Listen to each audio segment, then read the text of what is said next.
20 मई साल 1916 south Georgia के islands में स्ट्रोमनेस व्हेलिंग स्टेशन के कैप्टन आराम से बैठकर खाना खा रहे थे कि तभी अचानक से एक व्यक्ति भागता हुआ चिल्लाता हुआ उनके कमरे में घुस जाता है। वो कैप्टन से तुरंत बाहर चलने को कहता है और कहता है कि आपको अपनी आंखों पर यकीन नहीं होगा। कैप्टन बाहर निकलते हैं और देखते हैं कि उनके सामने 3 व्यक्ति खड़े हैं। वो बहुत ही पतले थे और उनके चेहरे पर बड़ी दाढ़ी उगी हुई थी। ऐसा लग रहा था जैसे वो सालों से नहाए नहीं हैं। उन्होंने उनसे उनका नाम पूछा।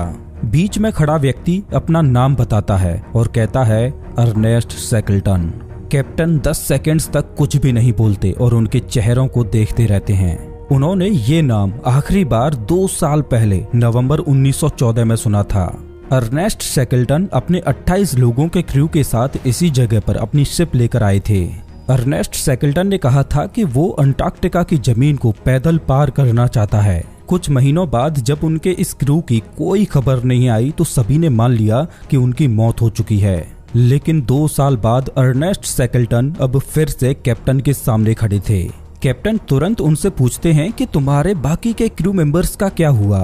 तो अर्नेस्ट शैकल्टन ने जवाब दिया कि मैं जो कहानी आपको बताने वाला हूँ उस पर आपको यकीन नहीं होगा और शायद आप भी अर्नेस्ट शैकल्टन और उनके क्रू की इस कहानी पर यकीन नहीं कर पाएंगे कि कैसे -40 डिग्री सेल्सियस के तापमान में उन लोगों ने खुद को जिंदा रखा और कैसे कुदरत ने उनके साथ एक खिलौने की तरह खिलवाड़ किया। नमस्कार दोस्तों, मैं हूँ श्याम तोमर। स्वागत करता हूँ आपका इस वीडियो में। अर्नेस्ट शैकल्टन ने अपने इस खतरनाक मिशन का नाम ट्रांस अंटार्कटिक एक्सपेडिशन रखा। प्लान सिंपल था। एक टीम वेडल सी से होकर अंटार्कटिका में जाएगी और पैदल पूरे अंटार्कटिका को पार करेगी। वहीं दूसरी टीम रॉस सी में उनका इंतजार करेगी। शैकल्टन अनुमान लगा रहे थे कि उन्हें ये काम करने में करीब 3 महीने लग जाएंगे। इस मिशन के लिए उन्होंने एंडोरेंस नाम की एक शिप को चुना। एंडोरेंस को इस तरह से बनाया गया था कि वो तूफान, बर्फ, हर चीज को झेल सकती थी। वहीं क्रू मेंबर्स को शैकल्टन ने बहुत ही बारीकी से चुना था। कुछ सेलर्स थे, कुछ मैकेनिक्स तो कुछ डॉक्टर्स। शैकल्टन के लिए सबसे जरूरी चीज ये थी कि उनका क्रू हर प्रेशर सिचुएशन में उनका साथ दे। अगस्त 1914 में वो लोग इंग्लैंड से निकले। ये वो दौर था जब पूरी दुनिया वर्ल्ड वॉर की तैयारी कर रही थी। अक्टूबर तक वो लोग साउथ जॉर्जिया के आइलैंड्स पर पहुंच गए, जो अंटार्कटिका का एक तरह से आखिरी पोस्ट था। वहां के लोगों ने शैकल्टन को वार्न किया कि इस वक्त बर्फ बहुत ही खतरनाक होती है, लेकिन शैकल्टन ने अपना पूरा मन बना लिया था। 5 दिसंबर 1914 को एंडोरेंस शिप साउथ जॉर्जिया से निकलकर वेडल सी की तरफ बढ़ चली। जैसे जैसे वो लोग समुद्र में अंदर तक जा रहे थे वैसे वैसे उनके आसपास का एनवायरनमेंट बदलता जा रहा था। अभी तक क्रू मेंबर्स को खतरे का कोई भी अंदाजा नहीं हुआ था। वो लोग हंसी खुशी से जा रहे थे, लेकिन शैकल्टन की एक आंख हमेशा समुद्र की तरफ ही थी। उसकी आंखों के सामने समुद्र का पानी धीरे धीरे मोटी बर्फ में बदलता जा रहा था। हवा तेज होने लगी थी। जनवरी तक शिप इतना धीरे चल रही थी कि 1 किलोमीटर जाना भी जंग जीतने के बराबर था। फिर अचानक से एंडोरेंस शिप समुद्र के बीचों बीच बर्फीले पानी के अंदर रुक गई। पहले तो क्रू के लोग और शैकल्टन उतना नहीं घबराए। वो इस तरह की सिचुएशन के लिए पहले से ही तैयार थे। तुरंत सभी ने अपने अपने कुदाल निकाले और नीचे उतरकर बर्फ को काटना शुरू कर दिया। जब भी थोड़ी बर्फ टूटती और शिप आगे चलने लगती तो वे लोग खुशी से चिल्ला उठते। लेकिन शैकल्टन शांति से हर चीज को ऑब्जर्व कर रहे थे। वो जानते थे कि इतनी छोटी सी जीत से कुछ नहीं होने वाला। उनकी मंजिल अभी बहुत दूर है। वो ये भी जानते थे कि हमें कभी भी ऐसा नहीं समझना चाहिए कि हम कुदरत से जीत गए हैं। एंडोरेंस शिप कुछ इंच मूव करती और फिर दोबारा से समुद्री बर्फीले पानी में फंस जाती। क्रू के लोग अपनी हिम्मत हारते जा रहे थे। सूरज अब ऊपर आने लगा था। आप जानते ही होंगे कि समर के महीने में अंटार्कटिका में रात नहीं होती। वो लोग सूरज के नीचे ही बर्फ तोड़ते और सूरज के नीचे ही सो जाते। उन्हें लगा कि शायद अब बर्फ पिघलने लगेगी। लेकिन फरवरी का महीना खत्म होने आया और वो लोग समझ गए कि उनकी शिप सिर्फ फंसी नहीं है, बल्कि जैसे जेल में बंद हो गई हो। बर्फ की परत और ज्यादा मोटी हो चुकी थी। जिस बर्फ पर वो लोग खड़े थे वो भी एक जगह स्थिर नहीं रहती थी। वो बार बार हिलती रहती थी। आपने देखा होगा कि अंटार्कटिका में बर्फ के बड़े बड़े शीट्स पानी में तैरते रहते हैं। ऐसे ही एक बड़े बर्फ के टुकड़े से टाइटैनिक जहाज टकराया था और डूब गया था। लेकिन जिस बर्फ में शैकल्टन का शिप फंसा था वो धीरे धीरे शिप का कचूमर बना रहा था। जैसे जैसे बर्फ हिलती तो शिप और अंदर धंसती चली जाती और ऊपर से बर्फ उसे मरोड़ती जाती। इसके साथ ही वो लोग धीरे धीरे करके अपनी मंजिल से बहुत दूर फ्लोट करते हुए जा रहे थे। वो बर्फ का बड़ा टुकड़ा उन्हें वेडल सी के और अंदर ले जा रहा था। शैकल्टन ये सब होते हुए अपनी आंखों के सामने देख पा रहे थे, लेकिन वो अपनी क्रू मेंबर्स की हिम्मत को खोना नहीं चाहते थे। उन्होंने उन्हें हर दिन एक रूटीन पर लगा दिया था। वो लोग कुत्तों के साथ खेलते, बर्फ के ऊपर फुटबॉल खेलते और फिर शिप के आसपास की बर्फ को तोड़ने में जुट जाते। अब शैकल्टन ने अपने सपने को टूटते हुए महसूस कर लिया था। वो समझ चुके थे कि अब अंटार्कटिका को पार करना इम्पॉसिबल हो गया है। उनका मिशन शुरू होने से पहले ही खत्म हो चुका था। मार्च तक तापमान बहुत ही कम होने लगा था। हर दिन -20 डिग्री सेल्सियस से -30 डिग्री सेल्सियस तक तापमान रहता। एंड्योरेंस शिप मानो बर्फ की कब्र में जा चुकी थी। उनका खाना भी धीरे धीरे कम होता जा रहा था। अब क्रू मेंबर्स हर दिन पेंगुइन्स और सील्स का शिकार करने के लिए जाते थे। वो लोग उम्मीद कर रहे थे कि शायद वसंत ऋतु तक बर्फ पिघल जाएगी। उन्होंने स्लेजेस बनवाए, लाइफ बोट्स को ठीक करवाया और सारे सप्लाईज को ऑर्गेनाइज करवाया। अब वो लोग अंटार्कटिका से लड़ने की तैयारी में जुट गए थे। अप्रैल का महीना आया और बर्फ के वो शीट्स और वॉयलेंट तरीके से हिलने लगे। बर्फ के क्रैक होने की तेज आवाजें आने लगीं, जैसे मानो तोप के गोले चल रहे हों। और बीच में उनकी एंड्योरेंस शिप फंसी हुई थी। 14 अप्रैल को एक वेव ने एंड्योरेंस शिप के तख्ते को तोड़कर रख दिया। स्टील बोल्ट्स गोली की तरफ बाहर आने लगे और शिप में पानी भरना शुरू हो गया।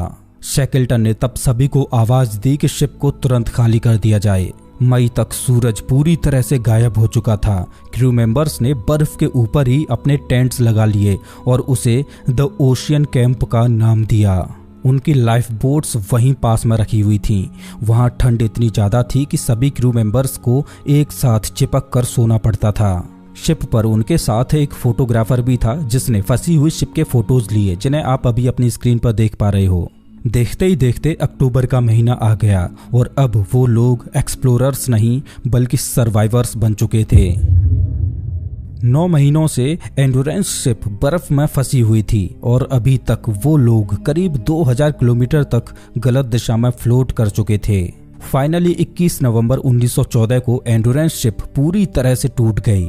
उसके बस कुछ टुकड़े ही बर्फ के ऊपर पड़े थे, बाकी का पूरी शिप समुद्र के अंदर समा गई।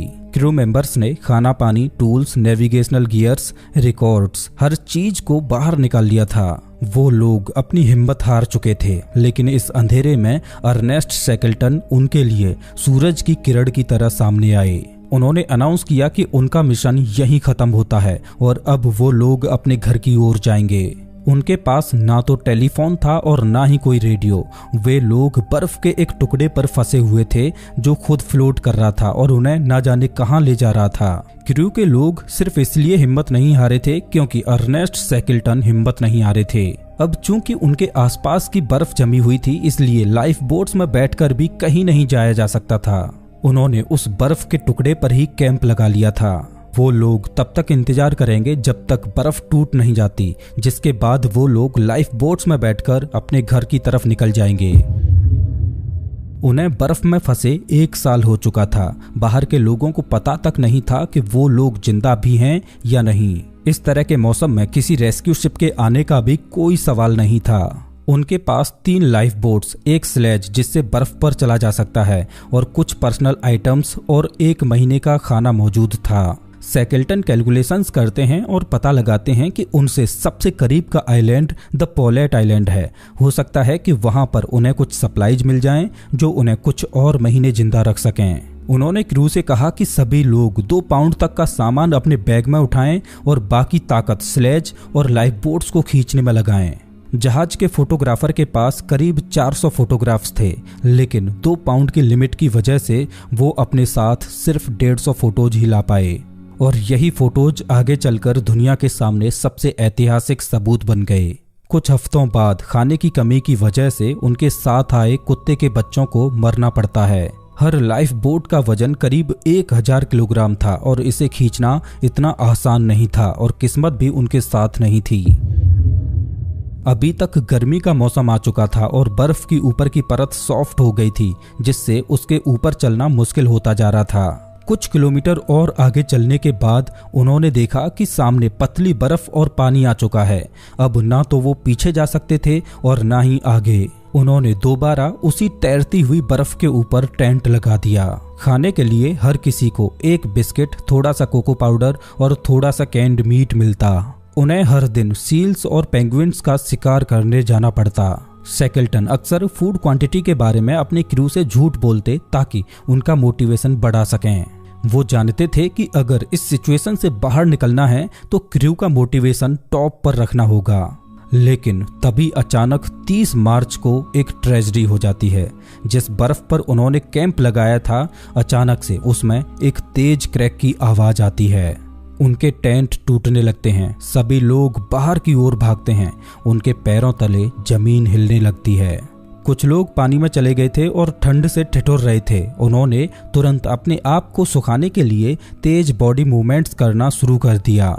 किस्मत से किसी की भी मौत नहीं हुई, लेकिन ये उनके लिए एक चेतावनी थी कि उनकी जान कभी भी जा सकती है।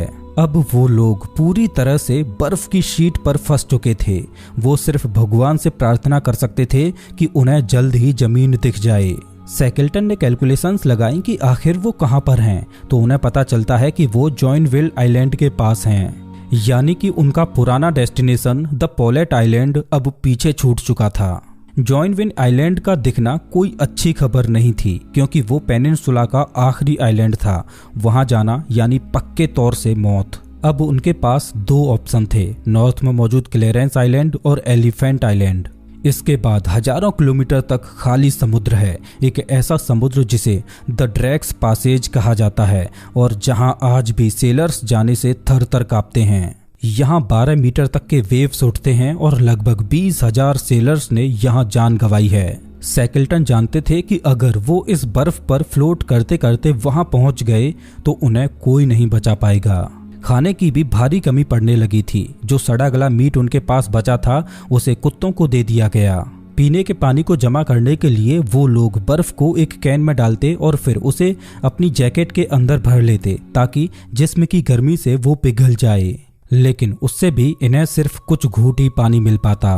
किस्मत से सही समय पर क्रू को सी लॉइंस मिल जाते, जिसमें से उन्हें करीब 100 पाउंड तक का मीट मिल जाता। इसके अलावा कई क्रू मेंबर्स ने अपने कुत्तों को भी मार दिया था ताकि वो लोग बच सकें। 7 अप्रैल 1916 बर्फ पर तैरते तैरते उन्हें क्लेरेंस आइलैंड दिखने लगा था। ये नॉर्थ की ओर करीब 80 किलोमीटर दूर था, लेकिन तभी अचानक ईस्ट की तरफ तेज हवाएं बहने लगती हैं और उनकी तैरती बर्फ क्लेरेंस आइलैंड से दूर जाने लगती है। बर्फ की शीट भी धीरे धीरे छोटी होती जा रही थी और अब इस पर रहना सेफ नहीं था। शैकल्टन ने तुरंत ऑर्डर दिया कि वो लोग अब लाइफ बोट्स में पानी के द्वारा अपनी मंजिल की ओर जाएंगे, लेकिन तभी फिर रास्ते में उन्हें बर्फ की बहुत सारी चट्टानें मिलने लगती हैं। कुछ घंटों बाद वो एक नई बर्फ की शीट पर अपना कैंप लगा लेते हैं, लेकिन तभी अचानक वो बर्फ टूटने लगती है और बीच से 2 हिस्सों में बंट जाती है। उनका कैप्टन अर्नेस्ट शैकल्टन एक साइड में था और बाकी का क्रू दूसरी साइड। वो अपने कैप्टन को तैरते हुए उनसे दूर जाता देखते हैं, लेकिन किस्मत से क्रू हिम्मत नहीं हारता और तुरंत वो अपनी लाइफ बोट्स के जरिए अपने कैप्टन को बचा लेते हैं। इसी बीच हवा की दिशा बार बार बदल रही थी और वो बर्फ का टुकड़ा इधर उधर हिल रहा था। पहले उन्होंने सोचा कि वो क्लेरेंस आइलैंड की ओर जाएंगे, फिर उन्होंने सोचा कि उन्हें जॉर्ज आइलैंड जाना चाहिए, लेकिन फिर अंत में एलिफेंट आइलैंड जाना उन्हें सबसे बेस्ट ऑप्शन लगा, क्योंकि वहां से रेस्क्यू होने के चांसेज सबसे ज्यादा थे। अब चूंकि उनका आइसबर्ग नॉर्थ की दिशा में बह रहा था, इस वजह से टेम्परेचर भी बढ़ने लगा था। -20 डिग्री सेल्सियस से अब तापमान -8 डिग्री सेल्सियस हो गया था और अब उन्हें ज्यादा खुला समंदर दिखाई दे रहा था। एलिफेंट आइलैंड उनकी लोकेशन से करीब 160 किलोमीटर दूर था और अगले कुछ दिनों में बर्फ का वो टुकड़ा जिस पर उन्होंने अपना आखिरी कैंप लगाया था, वो अब एलिफेंट आइलैंड से करीब 50 किलोमीटर की दूरी पर पहुंच गया था। शैकल्टन ने आदेश दिया कि सभी लाइफ बोट्स को अब पानी में उतारा जाए। 15 अप्रैल साल 1916 फाइनली क्रू के लोगों ने लगभग 1.5 साल बाद पक्की जमीन महसूस की। वो लोग एलिफेंट आइलैंड पर पहुंच चुके थे, लेकिन उनकी परेशानियां अभी खत्म नहीं हुई थीं। इस आइलैंड पर उन्हें कोई परिंदा भी नजर नहीं आया। वो आइलैंड पूरी तरह से खाली था। एलिफेंट आइलैंड के आगे ड्रैक्स पैसेज था, जहां से किसी भी शिप के आने के चांसेज ना के बराबर थे। अब शैकल्टन के सामने एक नई मुसीबत थी। यहाँ से वो किसी भी बर्फ की शीट के भरोसे नहीं थे। अब उन्हें जो भी करना था खुद ही करना था। अगर शैकल्टन और उनकी टीम को जिंदा बचना है तो उन्हें यहाँ से करीब 1300 किलोमीटर दूर साउथ जॉर्जिया आइलैंड पर पहुंचना है। लेकिन छोटे लाइफ बोट्स पर 28 लोगों का 1300 किलोमीटर दूर तक ट्रेवल करना नामुमकिन था। 24 अप्रैल साल 1916 शैकल्टन ने अपने साथ 6 लोगों की टीम बनाई और अपनी छोटी सी बोट पर साउथ जॉर्जिया के आइलैंड पर निकल गए। उन्होंने पीछे छोड़े हुए अपने क्रू से वादा किया कि वो बड़ी शिप लेकर उन्हें लेने जरूर आएंगे। इस छोटी सी नाव को हाथ से चलाना पड़ता था। उन्होंने बारी बारी 4 घंटे नाव चलाना और 4 घंटे आराम करने में अपना दिन का शेड्यूल बना लिया। अंटार्कटिका में सर्दियों का मौसम शुरू हो चुका था, यानी सूरज अब कुछ ही घंटों के लिए बाहर निकलता था। बोट में उन्होंने खाना तो पैक किया था, लेकिन वो अच्छे से बैठकर खाना भी नहीं खा सकते थे क्योंकि बोट में इतनी जगह ही नहीं थी। उन्हें लेटकर अपना खाना खाना पड़ता। किसी तरह से जूझते हुए वो साउथ जॉर्जिया आइलैंड के बहुत ही करीब पहुंच गए। अपनी मंजिल से वो अब सिर्फ 3 दिन की दूरी पर थे, लेकिन तभी अचानक एक बहुत बड़ी लहर उठती है और उन्हें लगभग डुबा ही देती है। पूरा बोट जोर से हिलने लगता है। कई घंटे बीत जाते हैं। ऐसा लग रहा था कि मानो वो लहरों के बीच जिंदगी भर फंसे रह जाएंगे। लेकिन धीरे धीरे ही सही, पर वो अपनी मंजिल के करीब पहुंचते जा रहे थे। और फाइनली 10 मई 1916 को वो लोग साउथ जॉर्जिया के आइलैंड पर पहुंच जाते हैं। अब यहाँ पर एक परेशानी थी कि साउथ जॉर्जिया का आइलैंड करीब 100 स्क्वायर किलोमीटर का था और जिस जगह पर वो लोग लैंड किए थे वो इंसानी बस्ती से बिल्कुल उल्टी दिशा में थी। अपनी लोकेशन से उस बस्ती तक जाने के लिए उन्हें या तो दोबारा बोट से होकर पूरा घूमकर जाना पड़ता, जिसमें 200 किलोमीटर का ट्रेवल करना पड़ता, या आइलैंड की जमीन से होते हुए सिर्फ 40 किलोमीटर ट्रेवल करके जाना। लेकिन दिक्कत ये थी कि साउथ जॉर्जिया का आइलैंड बड़े बड़े पहाड़ों से घिरा हुआ था। आज तक कोई भी इसे पार नहीं कर पाया था और शैकल्टन के पास तो जरूरी सामान भी नहीं था जिससे वो पहाड़ को पार कर सकें, लेकिन उसके पास और कोई रास्ता भी नहीं था। उन्होंने अपने साथ 3 व्यक्तियों को लिया और तुरंत सामने खड़े पहाड़ पर चढ़ना शुरू कर दिया।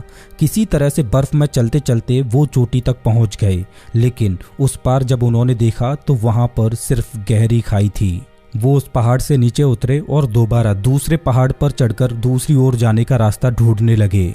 इस तरह से उन्हें करीब 3 पहाड़ चढ़ने पड़े, लेकिन उन्होंने हार नहीं मानी। फाइनली चौथा पहाड़ चढ़ते हुए जब उन्होंने उस पार देखा तो उन्हें वो इंसानी बस्ती दिख गई। उस जगह का नाम था स्टॉर्मनेस वेलिंग स्टेशन।